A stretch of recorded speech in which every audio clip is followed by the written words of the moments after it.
people in India should be getting these world-class experiences is what inspired me. Ultimately, it is the product. So I had to be very sure that my product has to really get edged in the consumer's mind. That is the time I felt, I don't know where I'm taking this, I don't know if I'll be able to open this again. I don't know if we'll be able to survive.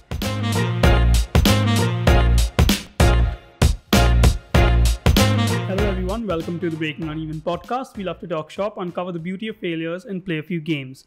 Today we have with us Parinitaa Rajgarhiaa. Am I saying that right? Yes. Awesome. She's the founder of Leeds Entertainment LLP, which is the licensed partner of Zero Latency. Parinitaa, how are you feeling today?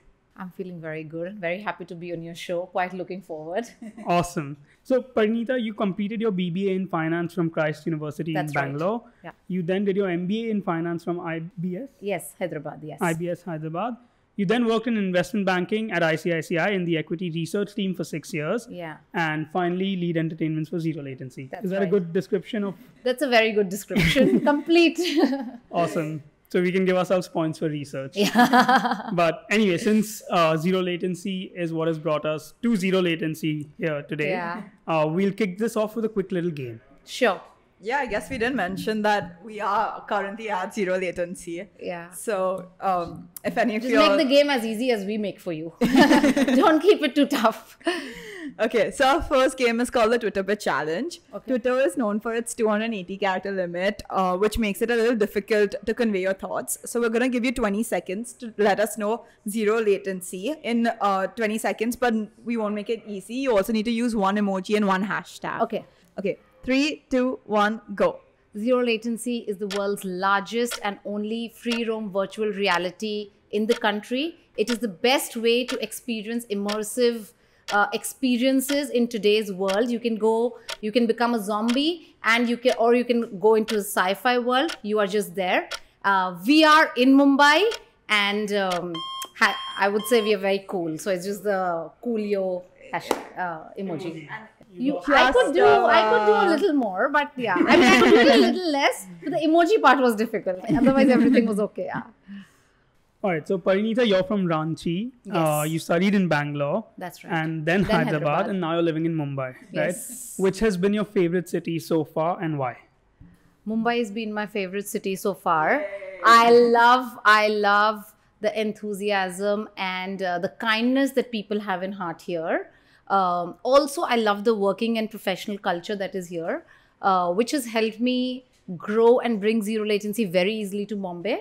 And this was the first city I could ever think of an experience like this to bring. So I think that's the reason. I think Mumbai has given me a lot of love. So yes, I would love Mumbai.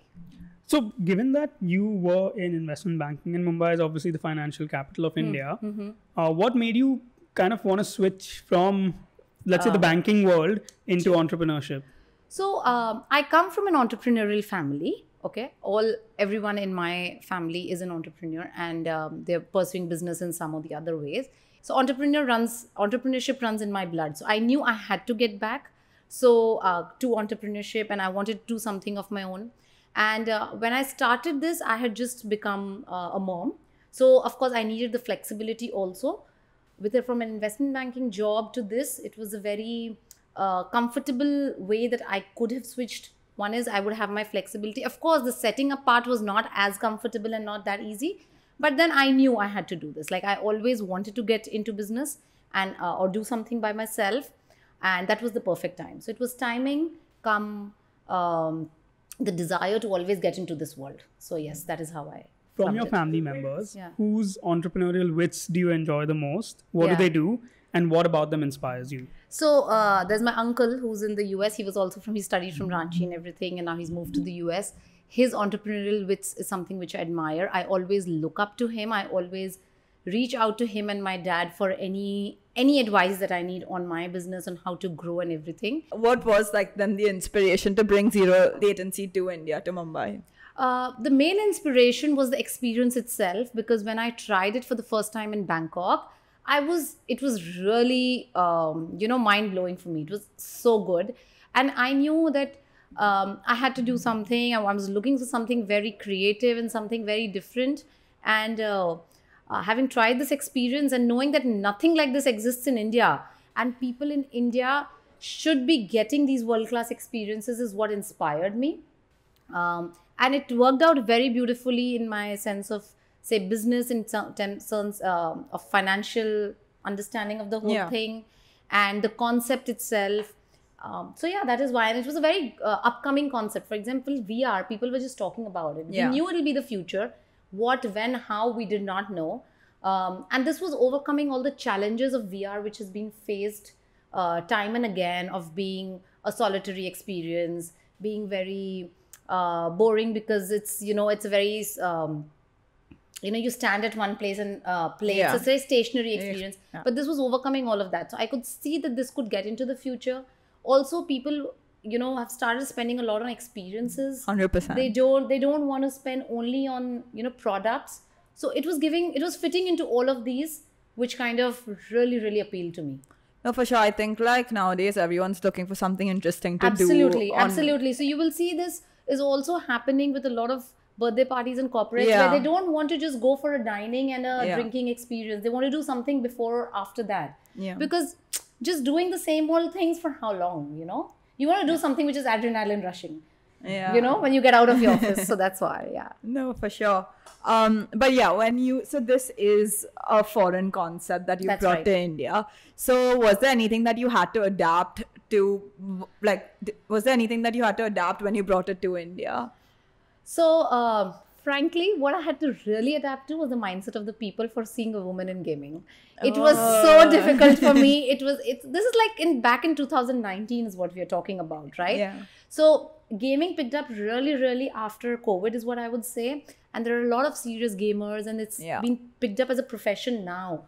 But when, I was looking at place, and, I was talking to people that I want to launch this brand, to get even a marketing agency, to get even people to work with us, to get even, someone who would show us a property, would be like, madam, gaming, itni badi jagah, why, madam? Aap hi karenge, madam? Server aane wale hain kya? I'm like, So also having said that, Bombay has given me a lot of love. But then, when I experienced these, it used to really irk me a lot. Yeah. But then, you have to go with the flow. And it just made me realize that it was a new thing. So yes, that was a very big challenge for me. Other than that, for getting a foreign brand, no, nothing really. Everything was very systematic, very well placed. Even in India, there was no per se any, hurdles that I had to face in terms of getting a foreign concept to India. The only, challenge for us was marketing, because you're getting a very, very novel and a very premium experience for the first time ever. So that was a little bit of a challenge, but by God's grace, it was helpful. Yeah. So, of course, you didn't have to, let's say, adapt the game for the Indian market. That's fair. But starting something like bringing in a license from outside to start in India, right?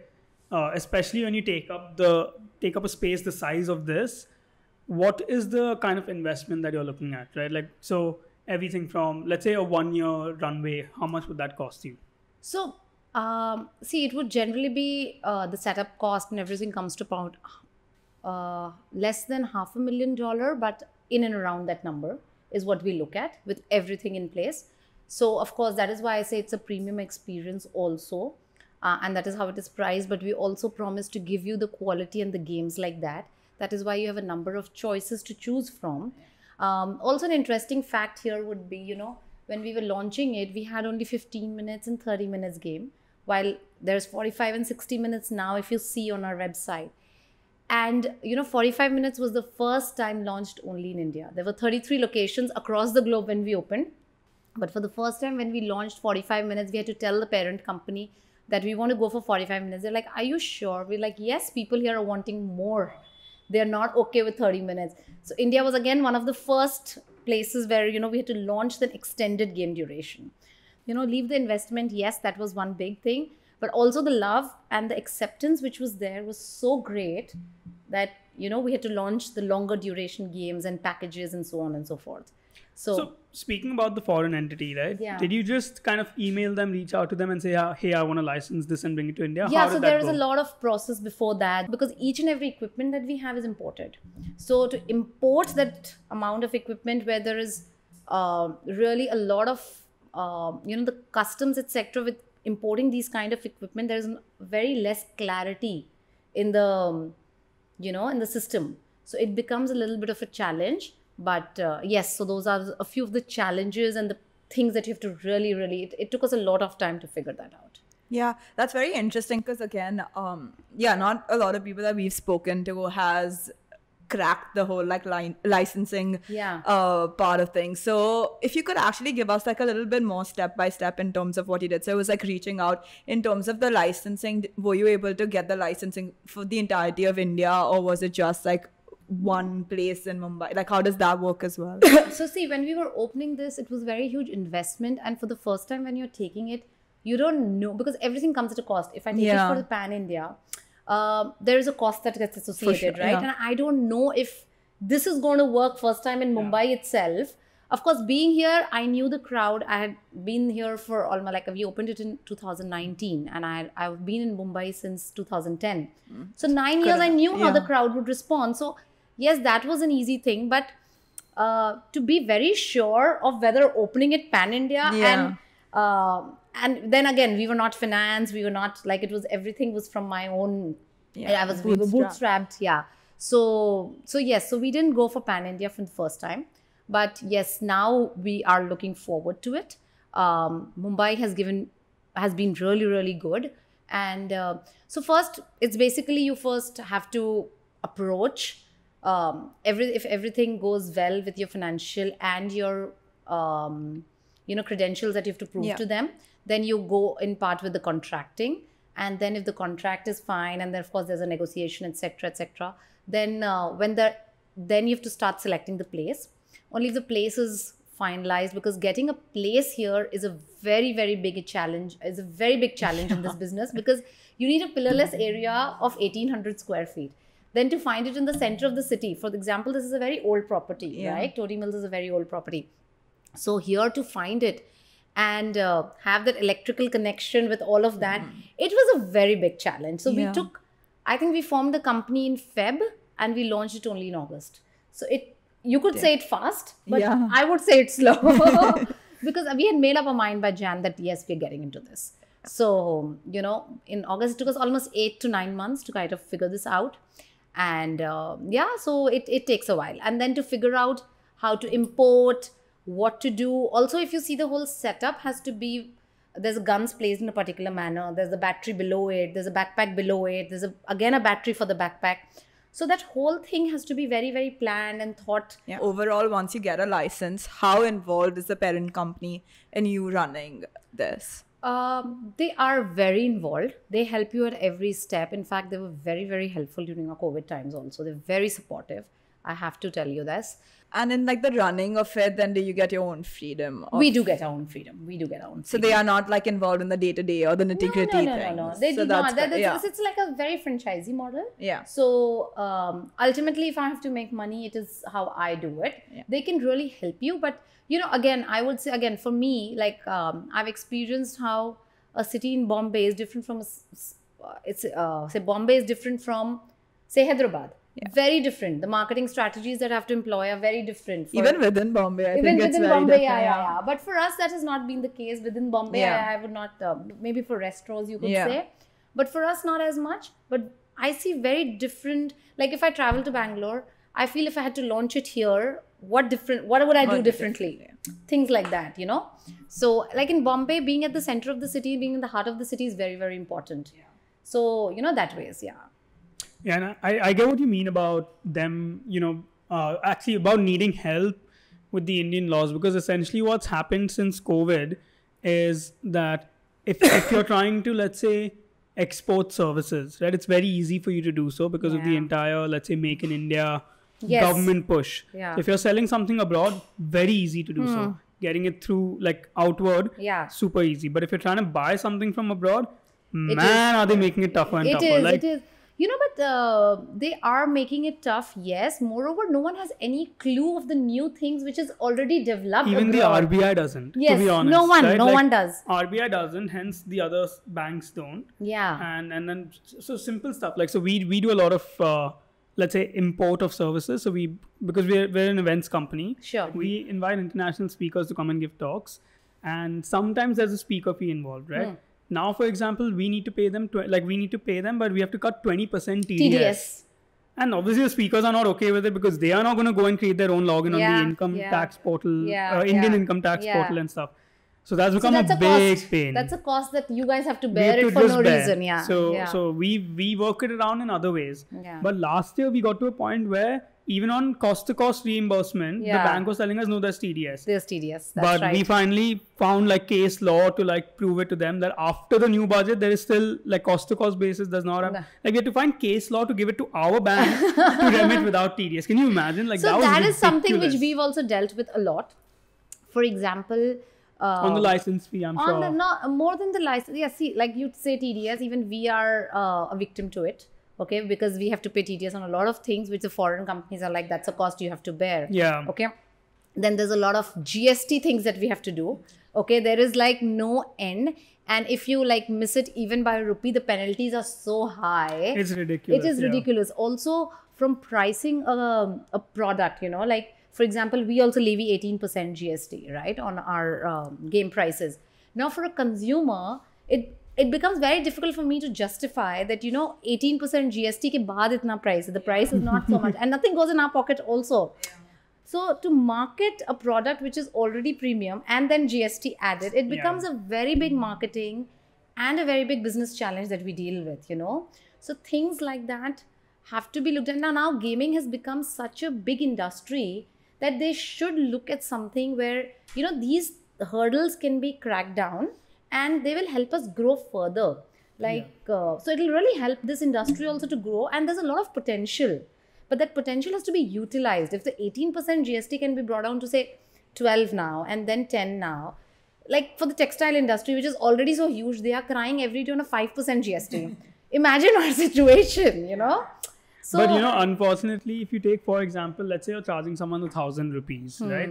And the government gets 180 rupees out of that.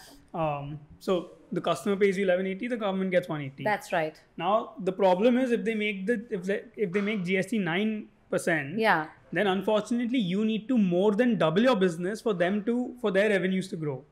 And that is where the biggest problem with GST is. Which I agree with you. But you know, that there's that can also still be taken care of because there's a lot of people for whom 100 rupees matters. You know, if you fit into the 1,000 rupees bracket, you know, I could say that, okay, 9% I'll bear it, you know, and that's okay, but 18% for me to bear it is also very high, right? So then if comes into 1,000 rupees bracket, a lot of people also walk in because for students also, you know, things like that. Or if you, so there are methods to do it. But I hope they do it. But of course, I do understand from government perspective because they just want to curtail gambling and so on.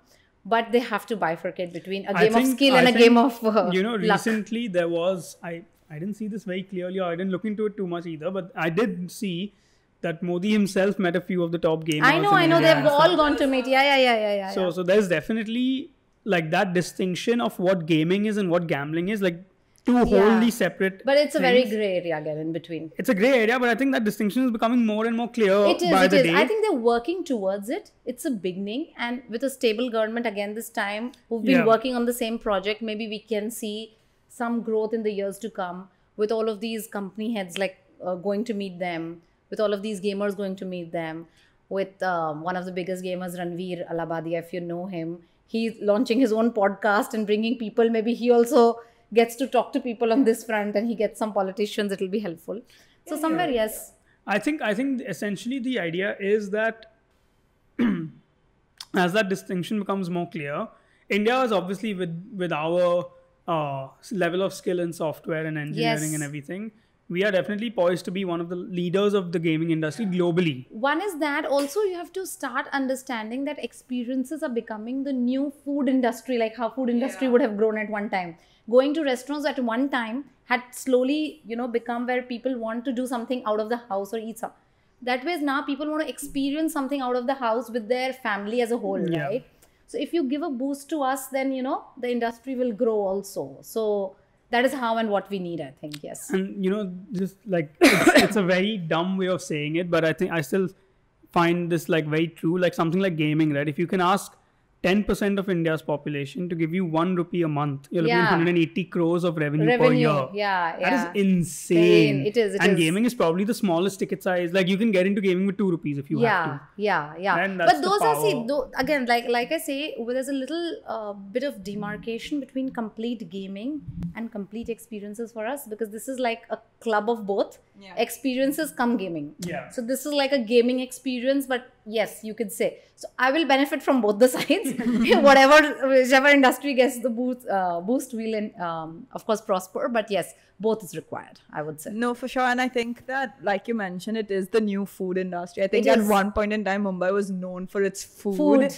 And now people are like, everyone loves the food and the dining experiences, but people are looking for more than More just than that. that, yeah. So it's like, yeah, like every other week you see something. There's like a neon painting Yeah, experience, then there's a exactly. pottery experience.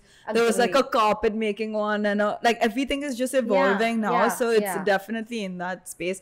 And like, yeah, on the like the GST front, like it's irritating. Like even as a consumer, when you see a price and then it's like that's not the final one, but there's 18% more. Yeah. So it's like sometimes I'm like, oh my god, they should just include it and like show it to Yeah. me instead of It is one of the things, but see, I would not say no to taxes, really. Yeah, but obviously. it's just about making it simpler, at least in the industries which are growing. No, for sure. That's my call, because industries which are already evolved, if you put it there, then I'm okay, you know, or something that you want to curb. But something that you want to grow, and if you have such a high GST, that is what pricks you. For businesses to grow, you know, for startups like us to grow, then it becomes very difficult.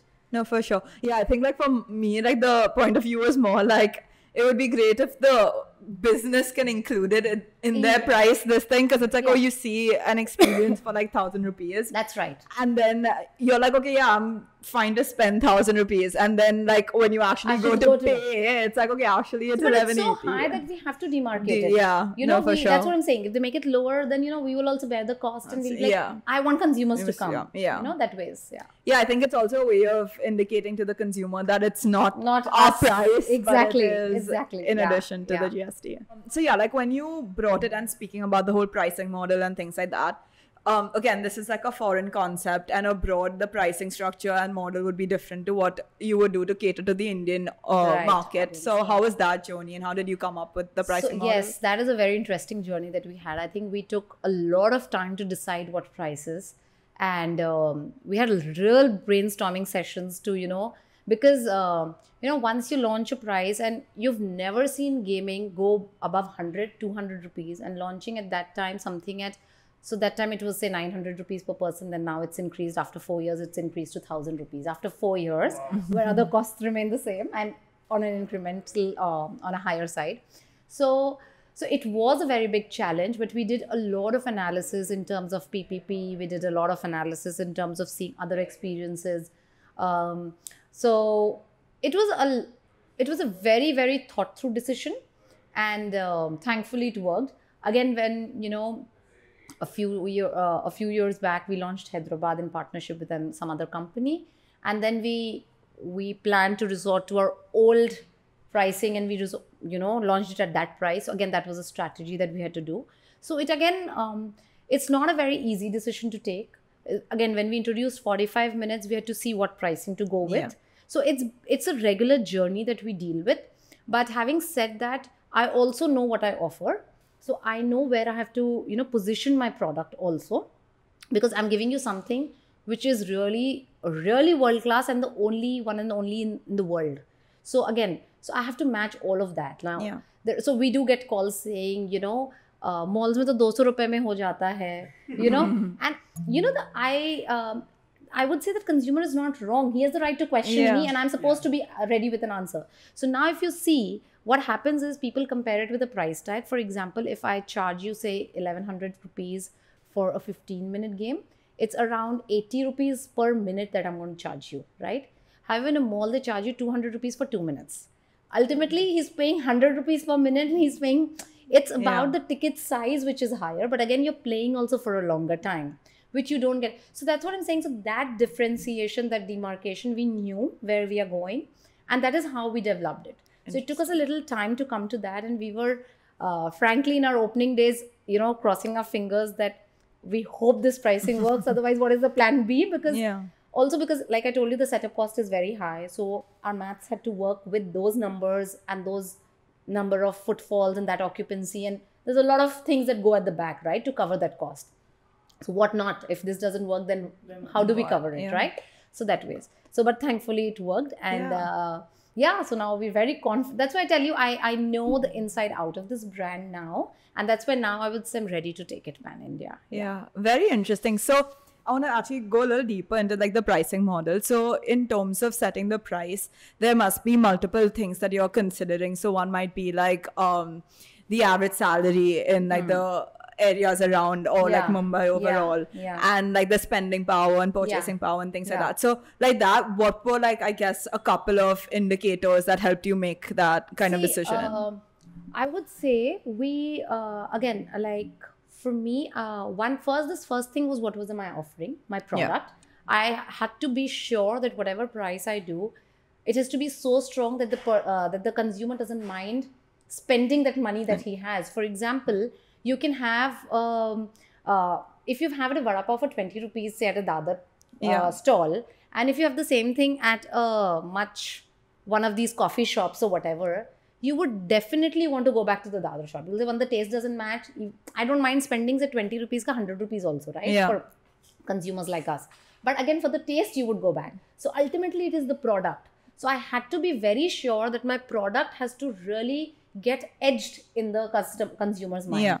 So I knew my product was right, done. So I can, give a price to it, and X multiple to it was what I can say. The costs and everything, again, I had to, like, taking a place in Lower Parel, I knew where I was getting in.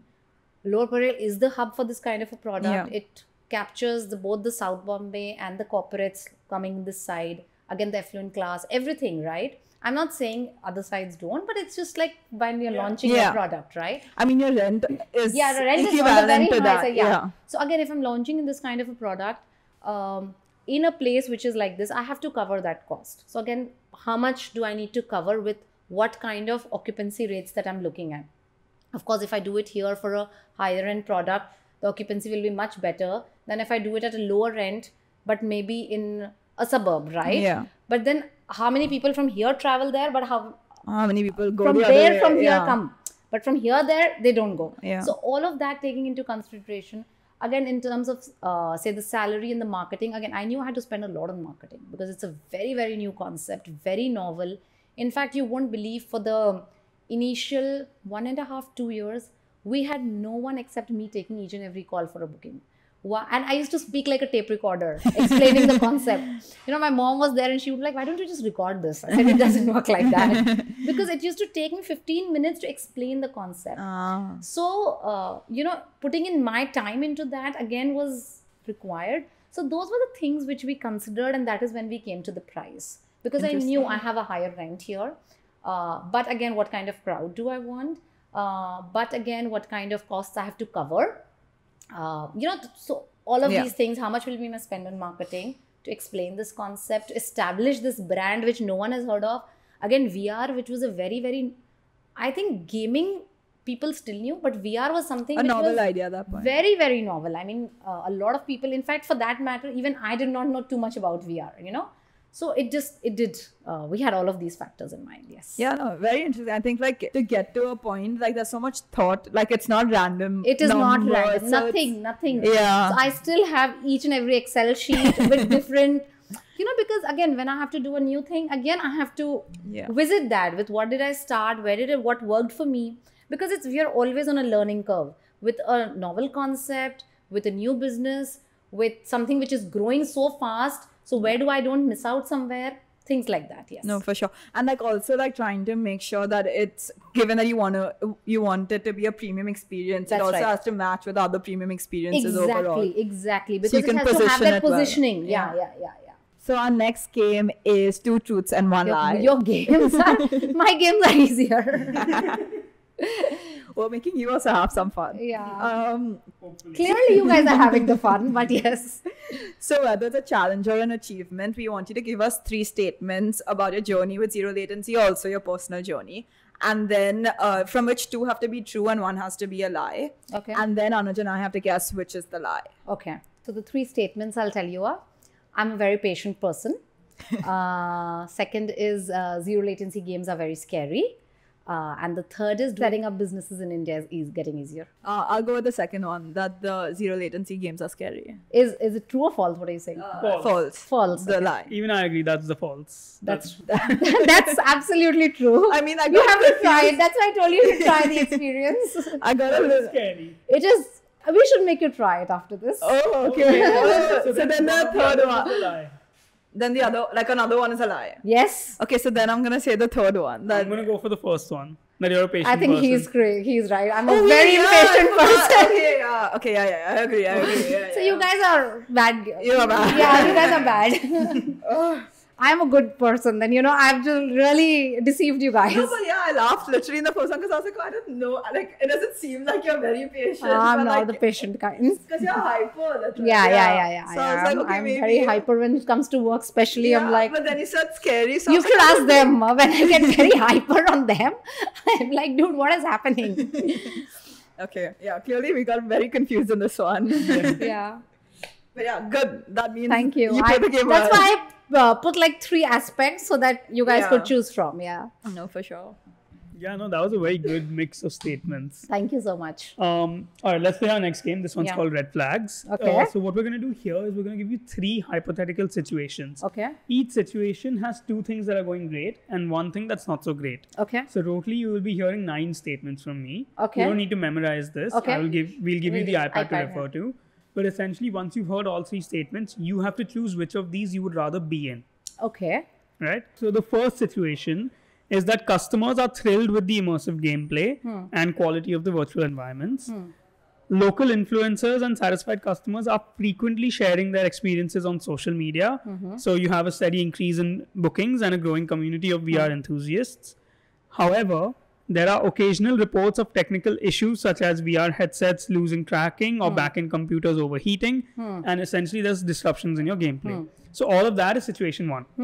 That's Okay. it. Situation 2 is you have successfully collaborated with local businesses offering special packages for corporate team building events and Okay. private parties, significantly boosting weekday bookings. Okay.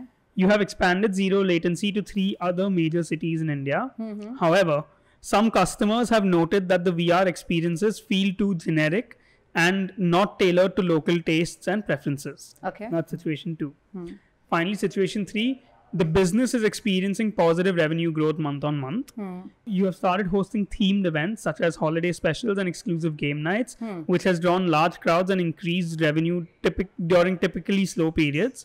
However, there's a high turnover rate among staff, particularly VR game hosts and technical support staff, which is impacting the consistency and quality of customer service. Got it. Now, out of these 3, you have to pick the one you'd rather be in. Whichever one you pick, you'll be taking the good and the bad from that situation. Right. Got it. Okay. I'll go with situation 2. Okay. Why did you choose situation 2? The reason is because, so we do face this quite a lot where customers do not feel it is this, or you do not have games for under 10, this is too scary. What other games do you have? Things like that.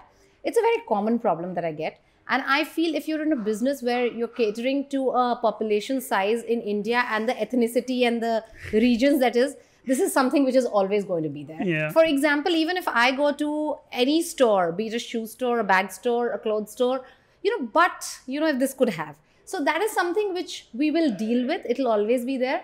But the first 2 points are so good. Like you're talking about growth in my company. We are expanding. Expansion. And I'm growing, and I would rather do that, because if I'm growing, it clearly means that it's being loved already and I'm doing well, right? So I'd rather choose those 2. And again, that is something where you live with every business. Nothing comes very easy because, like I told you, Correct. That's a really, really nice explanation. Yeah, it's just a problem that you don't have to deal with it. It's not even really a problem. It's just a consequence of a population population thing, then the size and the way we are diverse. Yeah. Yeah, awesome explanation. Yeah. Let's move on to our final. Sure. Overall, whenever you start anything, I think the buts are always there. Like from Yes. people, like everyone will always give a suggestion or feedback or try and you obviously take it well and try to improve on those bases. But like you said, like catering to a population this size, it's very difficult to please everyone. Right, like everyone has something that they would want differently. More and differently, things like that. yeah. But yeah, a very interesting way of taking that as well. But yeah, moving on to our next segment, it's the rapid fire. Okay. We're gonna ask you questions and you need to give us quick and short answers. So first is, how many days of leave have you taken in the last year? I think I've taken quite a lot of leaves because now it's been 4.5 years that I've set it up. So I'm very comfortable with the business, and that's the reason I got into entrepreneurship, to spend more time with my family. You have the luxury. I have the luxury to do that as of now. And I've taken almost 6 months of leave. Wow. Yeah, you're living the dream right here. That's what, thank you. Did you ever question whether it was worth starting this? I question it every night before I go to bed. That, yes, I'm getting, but could I do something more, which could give me more? Not in terms of the, flexibility that I have, but in terms of more monetary gains is what I feel. Yes. And yes, that is something which I question every night. But then I think that, yes, it is important to question almost every alternate day. So to see and not be too complacent, So, yes, I question myself every single night. Fair. The weirdest place from where you have worked? The weirdest place from where I've worked is from my washroom, I think. Because being an entrepreneur, you cannot control the calls. But having 2 kids, you're like, dude, I need to take this call, but there's no peace outside. I'd rather just go to the washroom and take the call. Yeah. Oh my God. Okay. Your proudest moment with Zero Latency? My proudest moment was when after COVID, after 2 years of shutting down, when we opened the doors, the first day of, kind of the government allowing us to, we had all our staff here, and everything was in place as we had left it and closed the last day. And we could just, like, customers walked in behind us and we could make them play.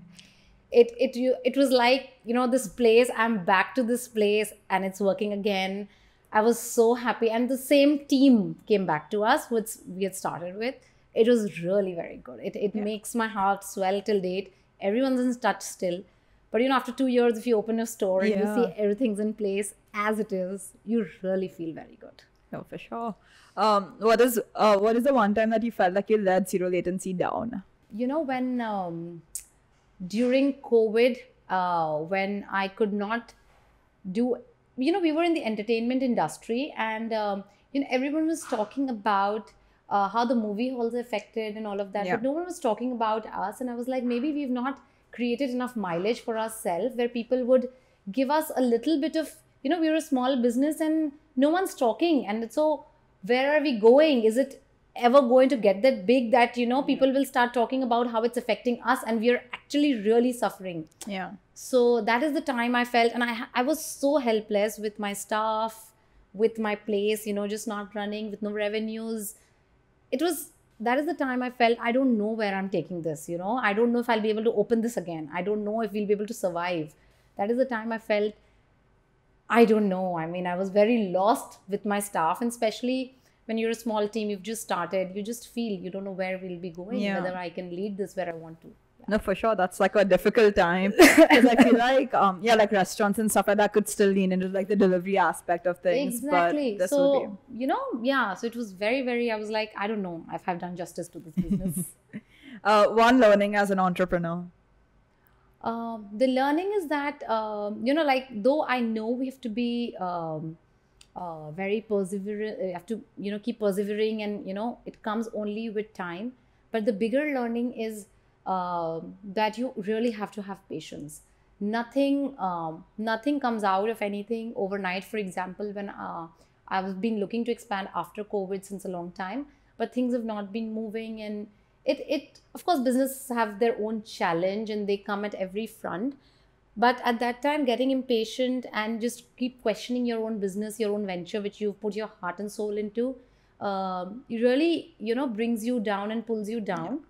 I think at that time, you really need to be patient and just keep doing, so that you have to sometimes let, things pan out on their own to see where you're going when you're in a difficult situation. You have to let it be. You don't have to get impatient, because the impatience will just lead me to taking the wrong decisions at the wrong time. Yeah, for sure. So that is, and you have to just be calm at all the time and take your time to think about a decision.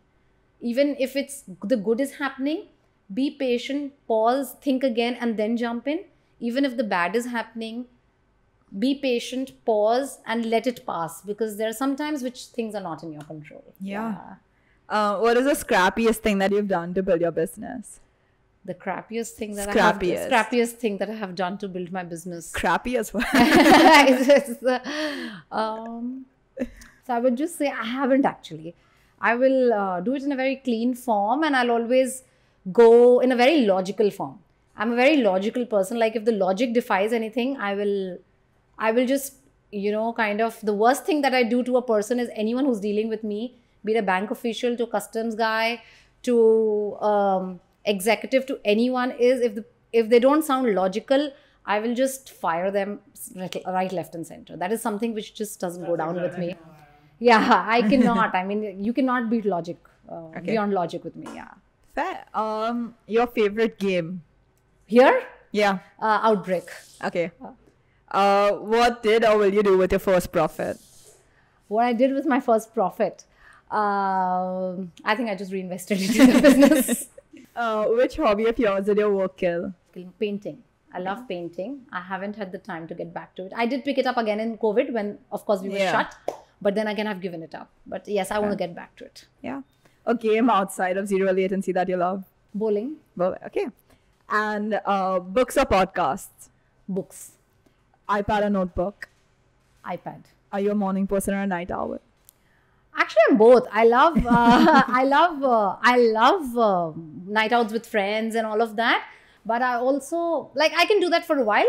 But then I would like to balance the week again by getting up in the morning. And I love that also. So I'm a very balanced in terms of work. I would like getting up in the morning. But in terms of partying and fun, I would like to. Nice. I would like it both. Yeah. And your favorite social media platform?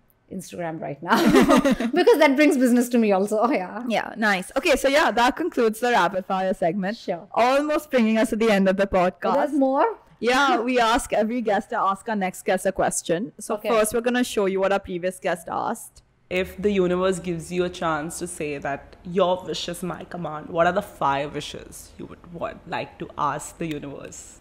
Your wish is my command, and what are the 5 wishes I would like to then ask? Okay. So the first wish would be, of course, to take my business pan-India and make it grow to the way I've always visioned to be, like having it pan-India, people enjoying it, like you said, expanding and growing each and every day. So that's something I would like to do. Second, I would like to travel to a new country with my family every 6 months. I love traveling.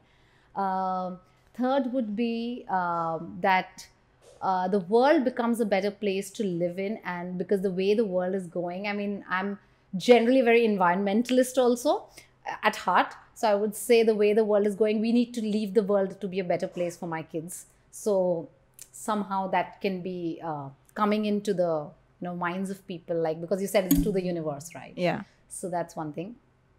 Fourth is I would like my kids to always have a very kind heart and always be happy in whatever they do in their life. Like whatever you do, there should be happiness. It's not something, which should they have to do because they have to do, or they want money because they have to run in the rat race.